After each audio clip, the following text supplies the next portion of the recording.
adults between 20 to 30 years, some up to 40 years, at events, at dancings, etc., theaters, where they also were tested in advance, so you had to have a test which was no older than 48 hours, but even then, in one particular case, it turned out that 5% of the people who attended were infected and did infect other people. Were the tests that were being used antigen tests or PCR tests? Mostly PCR tests. Okay, But that's interesting. we have now a new rule that a test should not be older than 40 hours, because it seems that even within that time space you can get a new infection. So everything was open then? You had the nightclubs open, the theatres open, bars and restaurants open until 2 a.m. and the only restriction in place was the testing, was that right?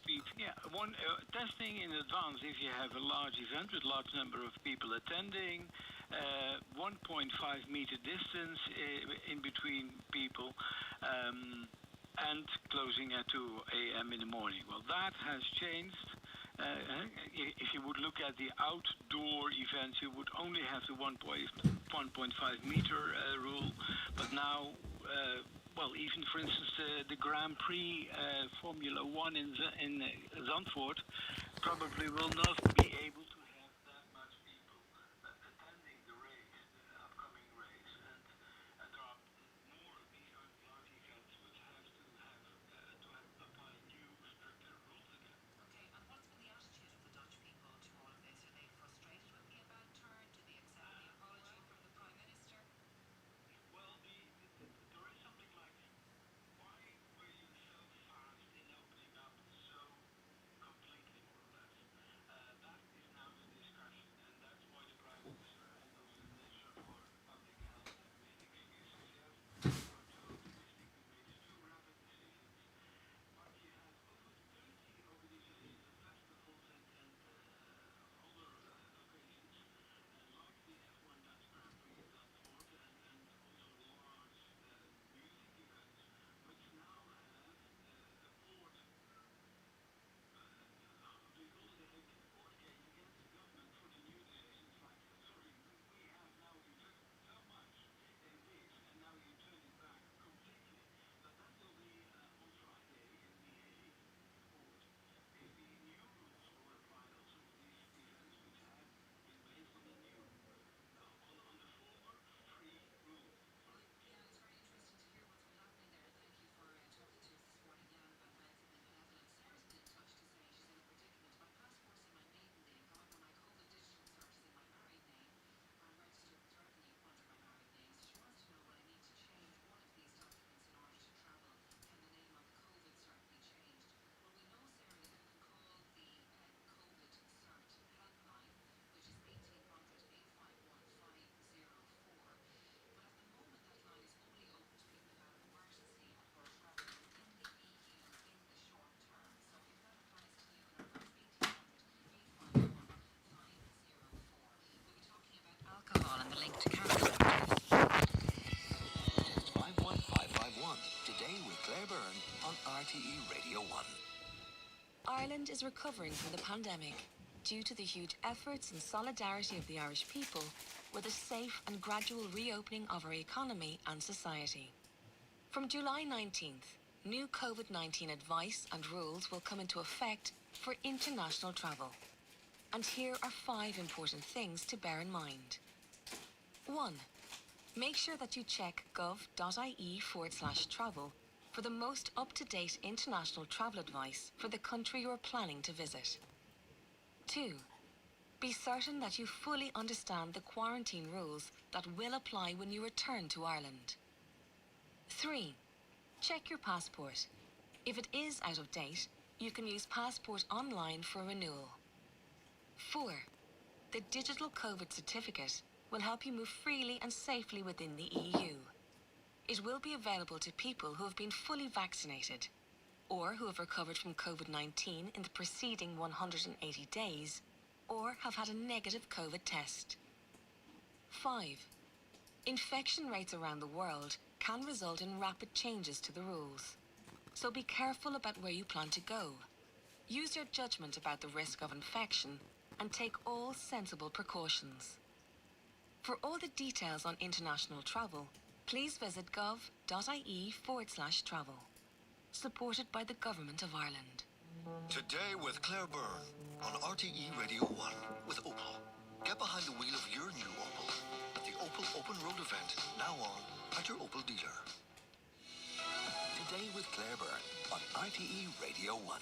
Alcohol is estimated to have caused more than 1,000 newly diagnosed cases of cancer in Ireland last year. This is according to a major new global study. The research is published in the Lancet Oncology, and it used alcohol sales data from 2010 and combined it with cancer incidences in 2020. Now, experts are saying now that more needs to be done to highlight the link between cancer and the consumption of alcohol. And Professor Janice Walsh, consultant medical oncologist at St Vincent's University Hospital and also Tala Hospital, joins me on the line now. Good morning to you, Professor Walsh.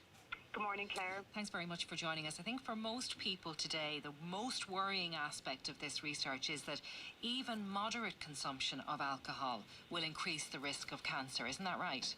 That is true. So I suppose the study adds to a body of evidence that we have seen for a while, Claire, telling us that alcohol is a causal factor in both cancer development, which this study is dealing with, but also cancer recurrence.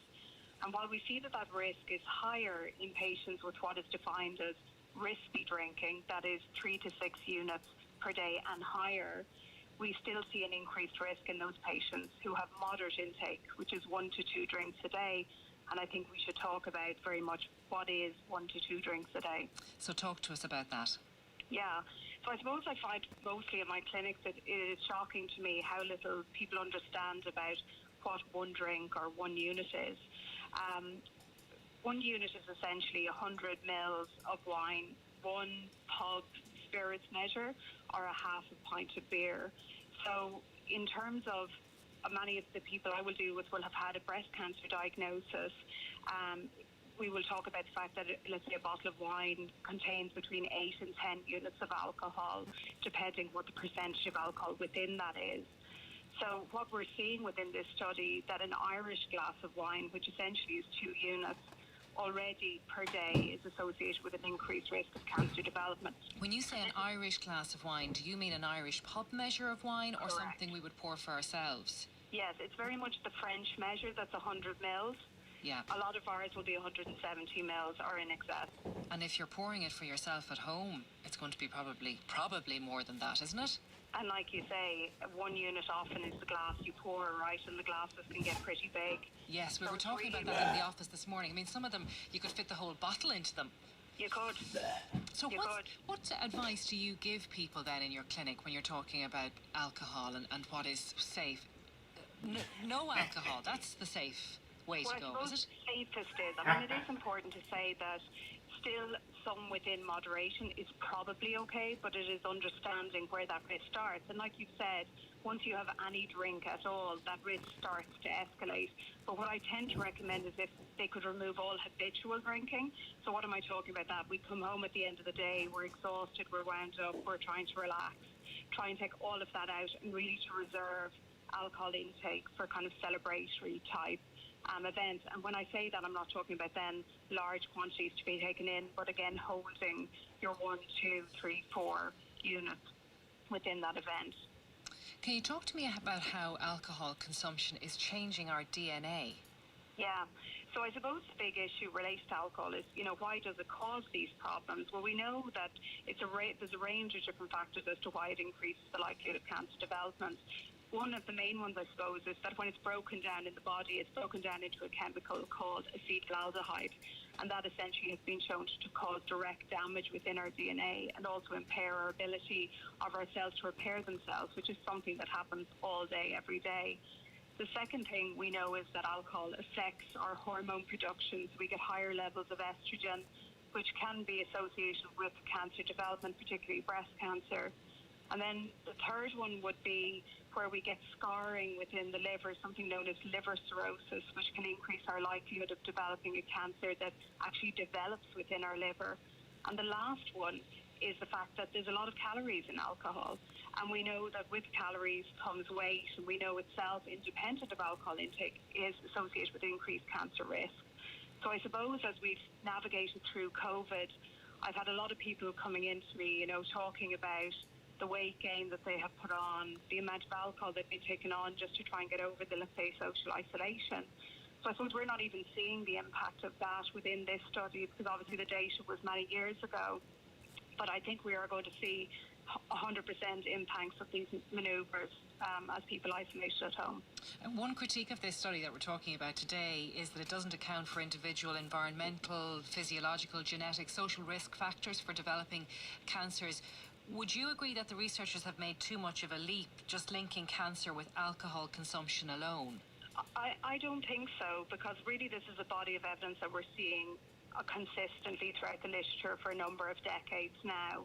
Obviously, with any cancer development, we have to take into consideration whether somebody has a higher risk of developing cancer from their family history, but most of it is epigenetic. It's part environmental, part genetic. It's impossible to divide these out totally, but alcohol is a consistent factor and we just can't ignore it any longer. Okay, it's just, I think it's worthwhile going back to your advice again, Professor Walsh. So ditch the nightly glass of wine, certainly, but if you are having a celebration, you're saying to keep it to a minimum, your consumption of alcohol. Try and keep it to a minimum. I mean, no, we certainly are not advocating in any way, risky behaviour or heavy alcohol intake or binge drinking, but if, I think from a celebratory point of view, if you can keep it moderate at that point, your risk looks to be very minimal. All right, Professor Walsh, thank you very much for joining us on the programme. Professor Walsh is a consultant medical oncologist. Coming up, we'll be asking, where did COVID come from? And we'll be examining the evidence so far on the Wuhan lab leak theory.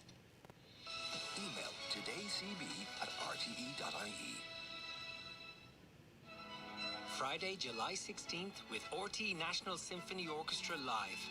Arvo Pärt's Cantus in Memoriam Benjamin Britten, a heartfelt and emotional tribute, and Max Richter's thrilling reimagining of Vivaldi's The Four Seasons Violin Concerto. David Brophy conducts and Fanula Hunt is the soloist. Live streamed to rte.ie/culture at 7 p.m. See rte.ie/NSO.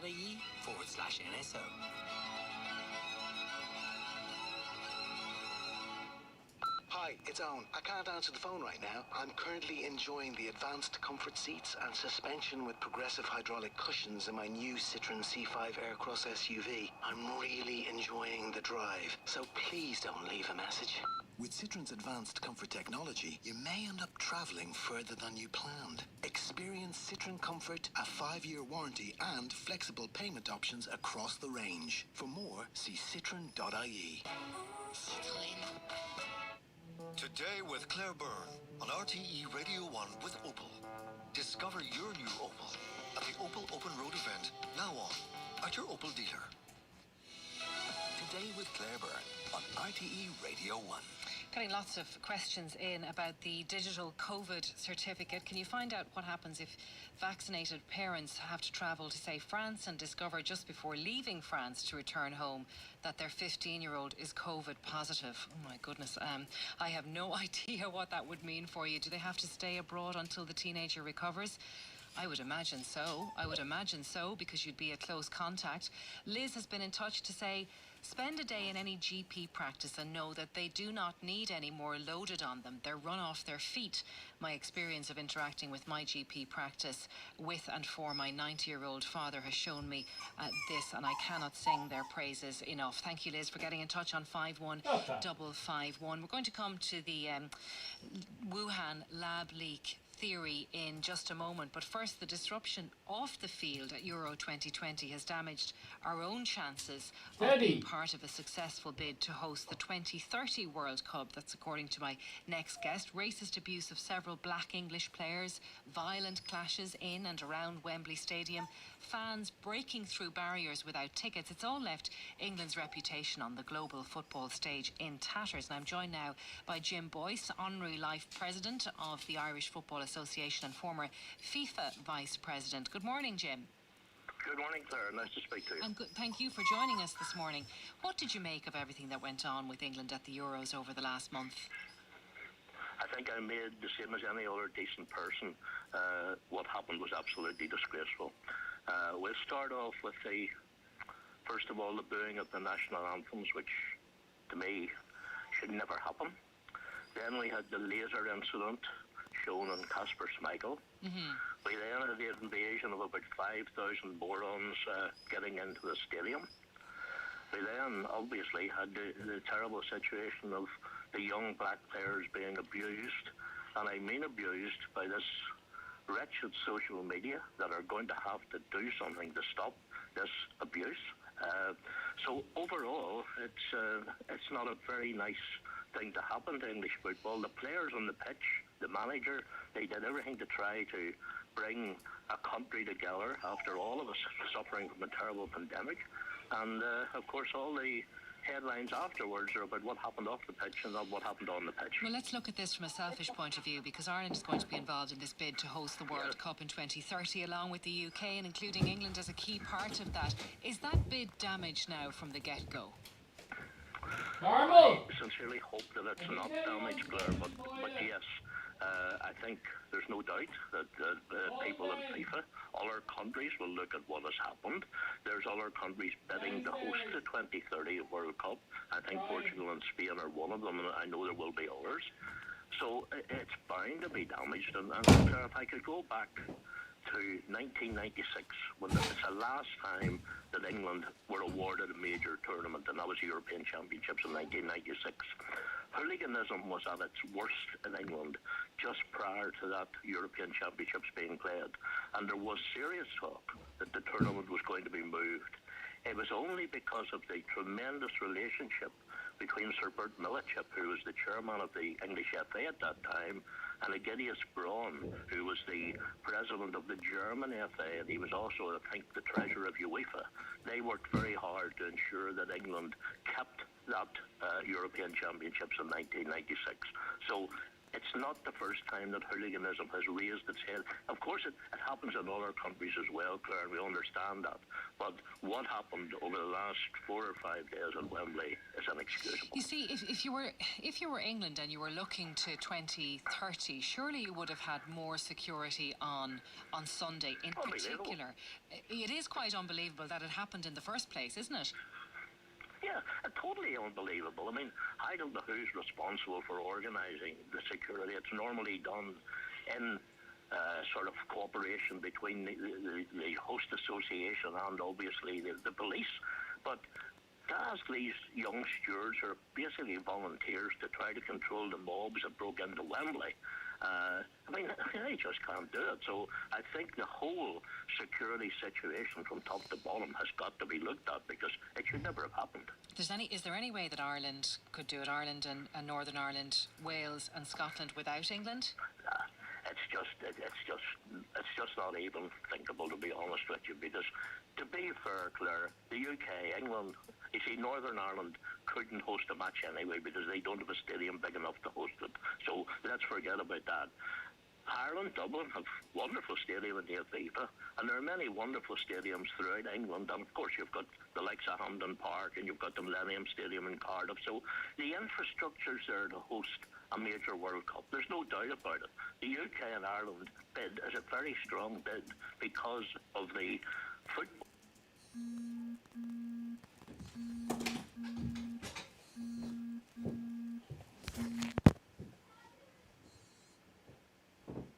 Hello, David speaking.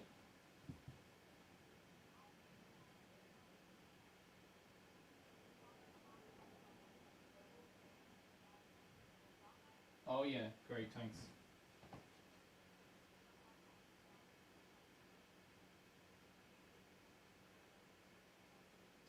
It's David Coyle, 3 Millmount Meadows of Oak, County Wicklow, and it's Y14NW10.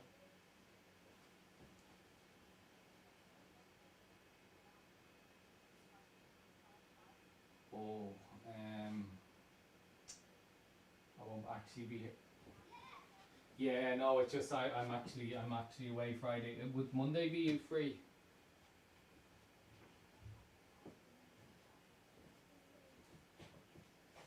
Hang on, actually, I'm not here Monday. Does the engineer has to come in? Does he?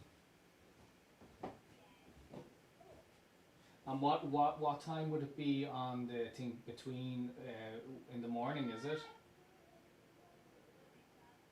Oh no. See, I'll probably be gone at 12. And then Monday, do you have a time for Monday? Okay, it's between 12 and 5. Well, listen, we just have to do, just trying to think now. Yeah, listen, we just have to do Monday because we won't actually. Now, the engineer, we're away, but we have people staying here. They don't need any, like, they won't need me to do anything, will they? Because the people that are here, it's my sister-in-law. They just need to install it, do they? Yeah, grand, yeah.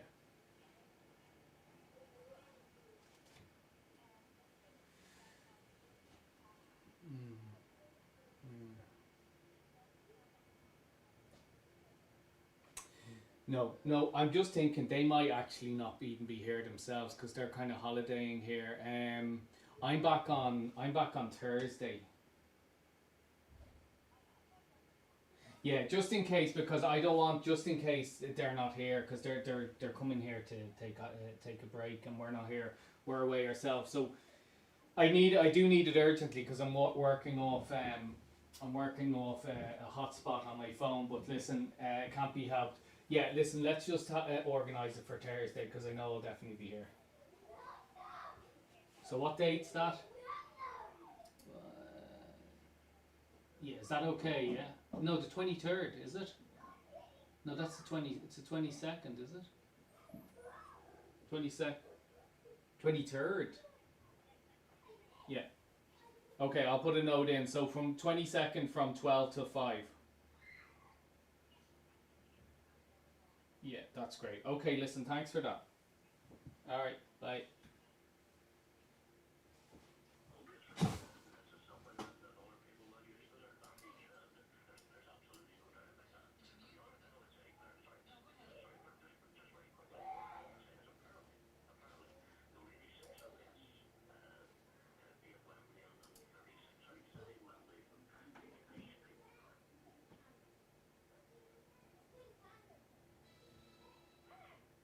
Save even more on your weekly shop at Lidl with our RDA-approved Irish XXL pack of chicken fillets for just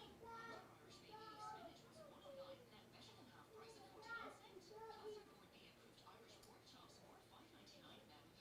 And our Irish bay leaf spinach was $1.09, now better than half price at 49 cents. Plus our RDA-approved Irish pork chops more $5.99, now only $4.99. And with fresh fruit and veg delivered 7 days a week. Lidl, more for you.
Hi Martin, my name is David Coyle. I'm actually the landlord for 8 Applewood Place.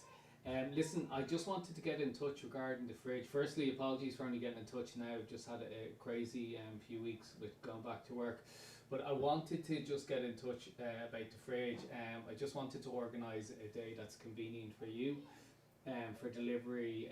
It's just I'm on the DID site and they're giving kind of days for delivery. So do you want to give me a call back and you can confirm which day is best and we can order that then. Okay, it's this number 08796 8805 08796 8805. Okay, talk to you soon Martin. Bye.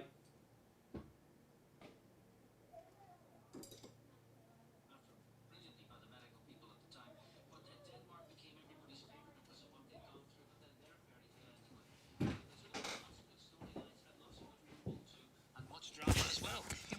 fallout now. We just talked to Jim Boyce about it. You know, he suggests that it could damage our chances of co-hosting the World Cup in 2030. I mean, the security issues at the stadium, the political fallout around the racist attacks on the England players after the final. Have you ever seen anything like it? No, absolutely not.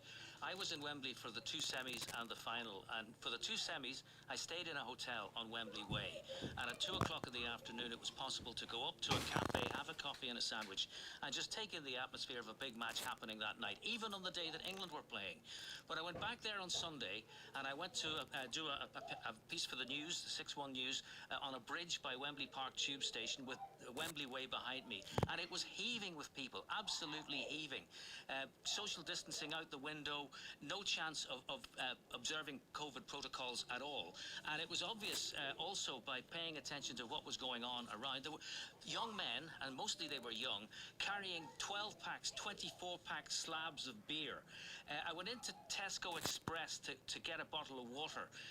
Had to queue to get in because of the crowds. When I was in there, they had closed off the wine section because wine is sold in glass bottles, and the rest of the cooling area in that shop was given over to slabs of beer. They were allowing people to buy beer within sight of the stadium and consume it as they wished, and it was a recipe for disaster from the very start. I think the other thing we must remember about Wembley is when it opened in 1923, it was a rather magnificent building in a rather